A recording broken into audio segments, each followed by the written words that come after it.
Okay, so boom, you put the project out. Mm-hmm. Classic, one more time. Classic Thuggin'. Classic Thuggin'. I think I got volume 1 and volume 2 too. Okay, so at that time, this one I want to ask you, at that time, what type of social media outlets was out? Because a lot of people say they started with MySpace and shit like that. No, Instagram. Instagram was Yeah, out? because that's when I found out about SoundCloud. I think SoundCloud was popping at the time. I put all my shit on. I got stuff on SoundCloud, you know what I'm saying? Because that's all I knew. Okay. So, boom, you put your music out on SoundCloud. And I had CDs. And you had CDs. Yes. This was still like during this, like at the end of the CD era, like, this was... I wouldn't say the end because the CD era, I think it really kind of been ended to me, but it still had some type of life in it because, like I said, like I just know the street part. You know what I'm saying? I didn't know the business part, so all I know is that I go on them stores, I see them CDs right there. I need some of them. I need some of them. Yeah, Okay. you stand at the store passing your shit out $5. I need to do that too. And that's what I did for a while. So Okay, so you did that. Like, what was your mind state at that time when you was doing it? Like, did you feel like, okay, I had to step it up, or did you feel like you wasn't at the spot you wanted to be at that time, so you had to switch up whatever format you was doing at the time? Like, what was the mind state at that time? I feel like both. I'm never comfortable. Okay. Never growth is essential to me, and I'm gonna always feel like I'm not where I need to be. And I know because looking around, you know how sometimes you can look around and see people doing stuff, but you don't know how they got to point A to point B. I ain't gonna lie, that's a lot of people that's even on Instagram. Sometimes I don't even look at the shit like, what the fuck is this? Yeah. That's kind of how that was for me. So it was just I knew that I had more room to grow, you know, in all aspects, and I was perfectly fine with that. But I also knew that with nobody coming like me, I was very, very confident. I had reassurance from everybody, and not that I really needed it, but I had it within myself. And just people telling me not to give up. Nobody telling me, girl, you need to stop. I never heard that shit. Okay, so look, what did you feel like looking back in hindsight that you would have did different? Like what you didn't like about the project that you had put out, where you feel like you had to grow in that area? Like what area you feel you had to grow in? My sound, delivery, direction, production, even my tag is different. My tag has always been the same tag, but it sound I projected different. Like I have more confidence. I had confidence before, but you have more confidence with more knowledge, and that's just that's the difference. You know what I'm saying? Okay, so like at what point, what did you learn different, or what did you start seeing different that you feel like, damn, I wish I would have known that when I put this project. Like what did you start learning? Like the production. I mean, that's really it for me. Like that's what I saw. That's what I've known, because looking back on everything, I'm like, what the fuck? Turn it off right now.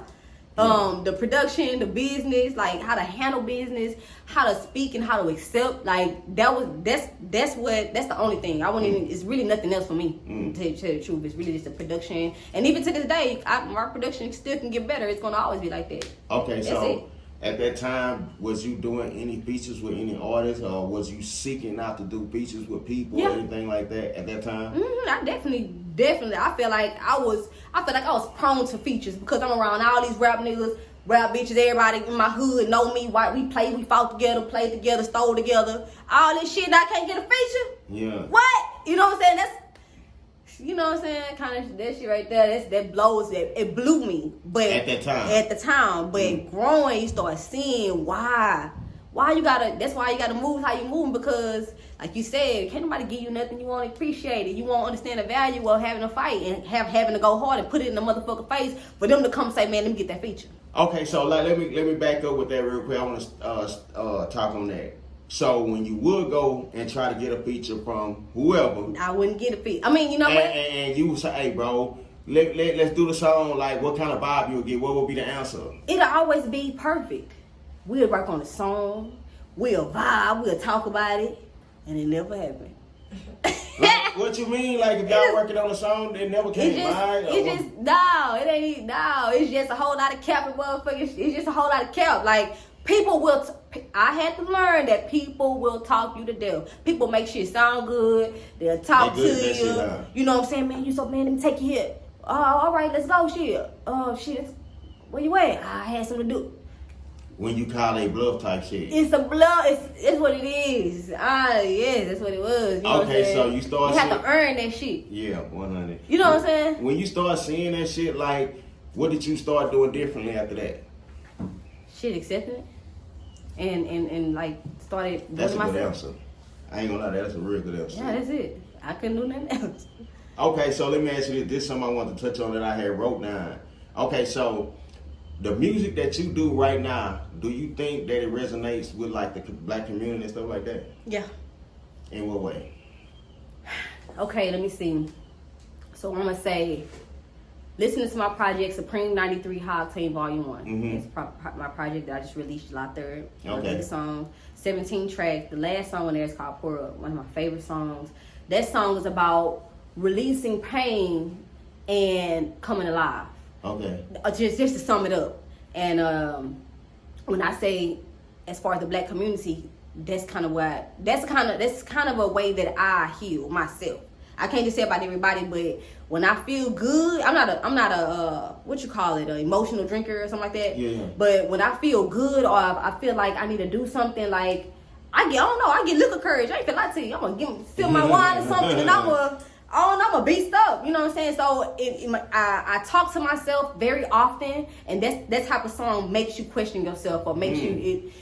It's just one of them songs that kind of you got to tap in with what's going on. So you think the average female or even male in the community will resonate with the new project? Oh yeah, the project for sure. But Pour Up for sure. Like that's the only thing I cursed in that song. Yeah. You know what I mean? So that song was for somebody grandma to listen to. Yeah. I did that on purpose. Yeah. Somebody grandma can listen to, my baby, somebody else child, they can ride and listen to, and like, man.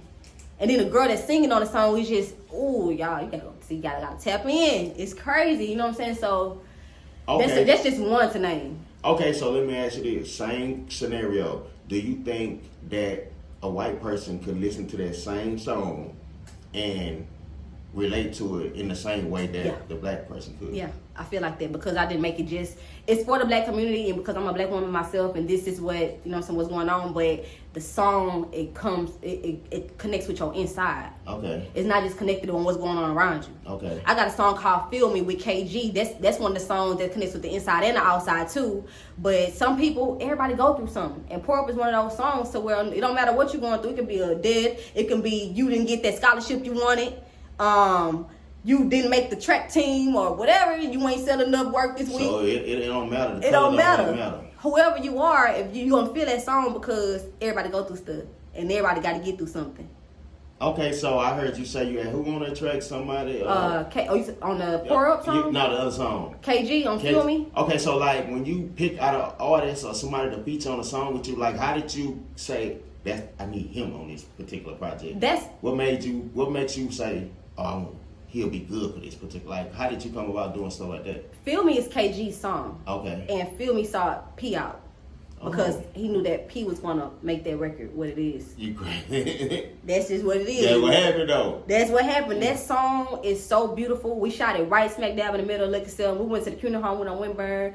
We went across EP. We got different murals. It was just so beautiful. The video will be out real soon. It's called Feel Me. You know, shout out to KG. I got another song I'm featured on. It's with Swayze. It's called What's Love. It's about black love and like y'all watch the video. It's crazy. I ain't gonna lie. The one with Swayze. How did that come about? It was the same scenario. He shot you out. Nah, Swayze my guy. Like we would be in the studio together sometime, and he was like, "P, you like this beat?"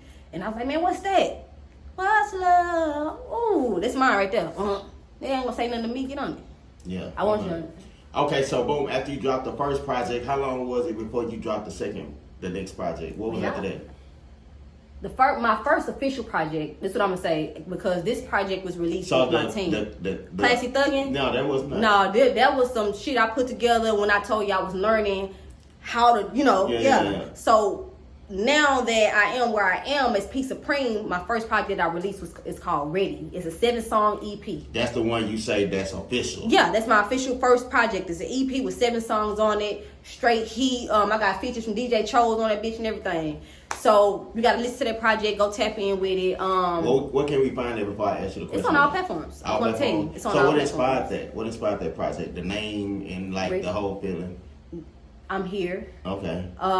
That's what you was trying to Introducing say? Peace Supreme. Yeah. Knowing that I've been doing what I'm doing, but now you reinvent yourself when you understand the business side of things, and when you have a team behind you, when you have people that actually believe in you, that's hands-on instead of saying they believe in you. That's what made Ready what it was. That's why it's called Ready. I ain't gonna lie.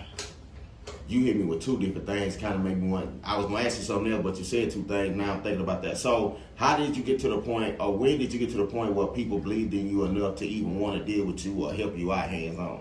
Didn't stop, and they saw that I was serious because I became not just myself. When I went from Ronnie P to Peace Supreme, and my team was there to back me up. It's nothing like having people to stand behind you and also somebody to stand in front of you to where you don't have to be the one speaking and to be solidified. We with her, people love to see people surrounded with strong people that's, you know what I'm saying, that'll become their shields if need be. There's going to be a spokesperson if need be. That means you're important and we need to pay attention to you.